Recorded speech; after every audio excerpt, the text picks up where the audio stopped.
Bumabiyahe na po ulit ang Love Bus sa Metro Manila. Ang unang ruta ay mula Valenzuela Gateway Complex o VGC hanggang DSWD Central Office sa Batasan Hills, Quezon City.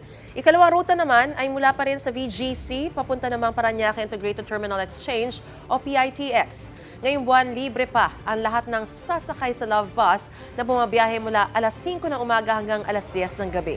Pagkatapos ito, tuwing rush hour o mula alas 6 ng umaga hanggang alas 9 ng umaga at mula alas 5 ng hapon hanggang alas 8 ng gabi na lang ito libre sa general public.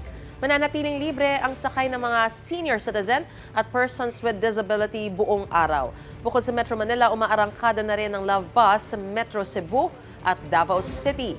Plano pang palawakin ito ng pamahalaan.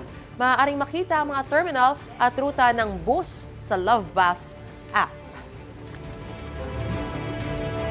Gusto mo bang mauna sa mga balita? Mag-subscribe na sa GMA Integrated News sa YouTube at tumutok sa unang balita.